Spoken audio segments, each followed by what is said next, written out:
Good morning students, welcome to study with Preksha 5483।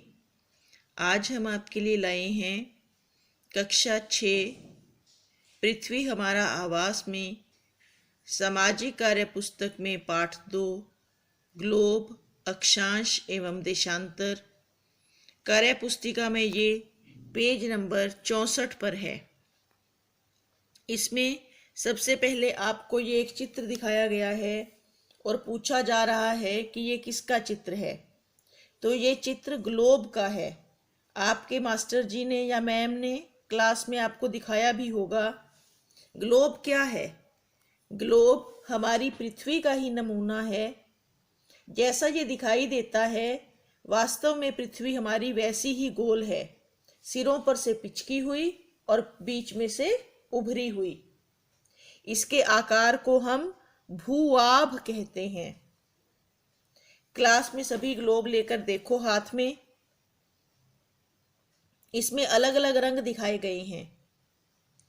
तो जो नीला हिस्सा है वो धरती पर पानी वाला हिस्सा है, जहाँ जितने भी समुद्र हैं, नदियां हैं, नहरें हैं, झीलें हैं, वो सब आपको नीले रंग से दिखाई गई होंगी। जल और थल में से कौन सा भाग अधिक है? अब आपने देखा होगा कि नीला ही रंग अधिक दिखाई देता है, यानी कि जल भाग अधिक है। अब आपने ग्लोब पर अपना देश ढूंढना है और ये बताना है कि आप फिर से वहीं क्यों आ गए उंगली घुमाते घुमाते जहां से आपने शुरू किया था, क्योंकि पृथ्वी गोल है। क्रियाकलाप 2। आप देखेंगे कि ग्लोब पर कई तरह की रेखाएं खींची गई हैं। कुछ ऐसे लेटी हुई हैं, आड़ी रेखाएं, और कुछ ऐसे खड़ी हैं। इनके आपने नाम और ये सब बातें बतानी हैं। आड़ी रेखा का नाम है अक्षांश रेखाएं और खड़ी रेखाओं का नाम है याम्योत्तर रेखाएं। आड़ी रेखाएं 180 हैं और खड़ी रेखाएं 360 हैं। आड़ी रेखाएं वृत्ताकार हैं, ये पूरा वृत्त बनाती हैं, और खड़ी रेखाएं अर्धवृत्ताकार हैं। आड़ी रेखाओं की कोई दिशा नहीं है। खड़ी रेखाएं उत्तरी ध्रुव और दक्षिणी ध्रुव को परस्पर जोड़ती हैं। क्या आड़ी रेखाएं आपस में मिलती हैं? नहीं, ये परस्पर नहीं मिलती, ये समानांतर रेखाएं हैं। क्या खड़ी रेखाएं मिलती हैं आपस में? हाँ, खड़ी रेखाएं उत्तरी ध्रुव और दक्षिणी ध्रुव पर मिल जाती हैं। ग्लोब में उत्तरी ध्रुव और दक्षिणी ध्रुव खोजो। बताओ इनमें से कौन सा ध्रुव भारत के नजदीक है? उत्तरी ध्रुव भारत के नजदीक है। ग्लोब पर सबसे बड़ी अक्षांश रेखा को पहचान कर उसका नाम लिखना है। उसका नाम भूमध्य रेखा, विषुवत रेखा या विषुवत वृत्त है। जब ग्लोब के संदर्भ में बात की जाती है तो हम उसे विषुवत वृत्त कहते हैं, और जब मानचित्र जो हमारी किताबों में छपा हुआ है उसके बारे में बात की जाती है तब हम उसे विषुवत रेखा कहते हैं। उत्तरी ध्रुव और दक्षिणी ध्रुव पर अक्षांशों की आकृति कैसी है? एक बिंदु के जैसी, बिल्कुल एक डॉट रह जाते हैं। देशांतर और अक्षांश रेखाओं की आकृति में क्या अंतर है? देशांतर रेखाएं अर्धवृत्ताकार हैं, जबकि अक्षांश रेखाएं वृत्ताकार हैं। विषुवत वृत्त यानी कि ये भूमध्य रेखा पृथ्वी को जिन भागों में बांटती है उनके नाम लिखो। जो ऊपर की तरफ है उसे हम उत्तरी गोलार्ध और नीचे की तरफ दक्षिणी गोलार्ध कहते हैं। ये ऊपर की तरफ देखिए, 0 डिग्री से ऊपर मैंने ऑरेंज लाइंस लगाई हुई हैं उत्तरी ध्रुव तक, ये उत्तरी गोलार्ध है, और नीचे वाला दक्षिणी गोलार्ध। भारत उत्तरी गोलार्ध में है और उत्तरी गोलार्ध में ही अधिक जमीन है। 68% भूभाग उत्तरी गोलार्ध में पाया जाता है। यहीं पर विश्व की 90% आबादी रहती है। तुम किस गोलार्ध में रहते हो? हम उत्तरी गोलार्ध में रहते हैं क्योंकि हम भारत में रहते हैं। अब इससे आगे क्रियाकलाप 4। भूमध्य रेखा के उत्तर में कर्क रेखा और उत्तरी ध्रुव वृत्त ऊपर को, और भूमध्य रेखा के दक्षिण में मकर रेखा तथा दक्षिणी ध्रुव वृत्त प्रमुख अक्षांश रेखाएं हैं। इन्हें आपने पहचानना है। ये देखिए, ये उत्तरी ध्रुव और दक्षिणी ध्रुव, ये 0 डिग्री भूमध्य रेखा, उससे ऊपर 23.5 डिग्री उत्तर कर्क रेखा और 23.5 डिग्री उत्तर दक्षिणी 23.5 डिग्री दक्षिण में मकर रेखा है। ये कर्क रेखा और मकर रेखा दोनों भूमध्य रेखा से समान दूरी पर खींची गई हैं। कर्क रेखा किन किन देशों से होकर गुजरती है?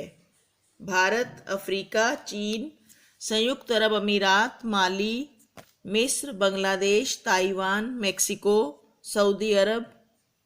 ऐसे ये कुल 16 देश हैं, जिनमें से कुछ देशों के नाम मैंने लिखे हैं। किन्हीं 2 देशों के नाम बताओ जो कर्क रेखा और मकर रेखा के बीच स्थित हैं। चिली, अर्जेंटीना, पेराग्वे और ब्राजील। ग्रीनविच रेखा को प्रधान देशांतर रेखा माना गया है। यह रेखा ग्लोब को पूर्वी और पश्चिमी 2 गोलार्धों में बांटती है। इसके पूर्व में पूर्वी गोलार्ध और पश्चिम में पश्चिमी गोलार्ध हैं। ये देखिए, ये चित्र आपकी पाठ्य पुस्तक में पेज 13 पे बना हुआ है। ये जो बीच में आपको दिखाई दे रही है, ये प्रमुख याम्योत्तर रेखा है। ये पूरी धरती को 2 गोलार्धों में बांटती है। ये इधर वाला पूर्वी गोलार्ध और इधर वाला पश्चिमी गोलार्ध। ग्लोब में ग्रीनविच रेखा ढूंढो और पता करो भारत पूर्वी गोलार्ध में है या पश्चिमी गोलार्ध में। भारत पूर्वी गोलार्ध में है। और ग्रीनविच रेखा के विपरीत दिशा में कौन सी रेखा खींची गई है? 180 डिग्री याम्योत्तर। ये प्रशांत महासागर के मध्य में है। पाठ्य पुस्तक के पृष्ठ क्रमांक 11 के चित्र अनुसार ताप कटिबंध भरने हैं आपने इस चित्र में। तो ये देखिए, ये जो ऑरेंज कलर वाला है, ये उष्ण कटिबंध है जो भूमध्य रेखा के ओर है। इसके दोनों तरफ शीतोष्ण कटिबंध होगा 66.5 डिग्री तक, और ये डॉटेड लाइन से नीचे शीत कटिबंध होगा, ऊपर भी और नीचे भी। भारत शीतोष्ण ताप कटिबंध में स्थित है। पाठ्य पुस्तक के पृष्ठ संख्या 16 के चित्र 2.9 के आधार पर दिए गए मानचित्र में भारत की मानक देशांतर रेखा को दर्शाओ और बताओ कि ये किन किन राज्यों से होकर गुजरती है। तो आप ये देखिए, ये है आपकी पाठ्य पुस्तक में 16 नंबर पेज पर बना हुआ चित्र। इसके अनुसार हमने यहाँ पर ये 82 डिग्री 30 सेकंड पूर्वी देशांतर खींचने की कोशिश की है। ये उत्तर प्रदेश, छत्तीसगढ़, आंध्र प्रदेश, इनमें से होकर गुजरती है।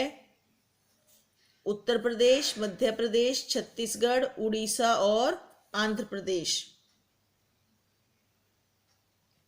इन राज्यों में से होकर के ये गुजरती है। अब हमें बताना है कर्क रेखा किन किन देशों राज्यों में से होकर गुजरती है। तो सबसे पहले तो आप ये देखिए कि ये 23.5 डिग्री उत्तर गुजरात, राजस्थान, मध्य प्रदेश, झारखंड, पश्चिम बंगाल और मिजोरम में से होकर के गुजर रही है। आपको ये हल्की हल्की नीली डॉट्स नजर आ रही होंगी।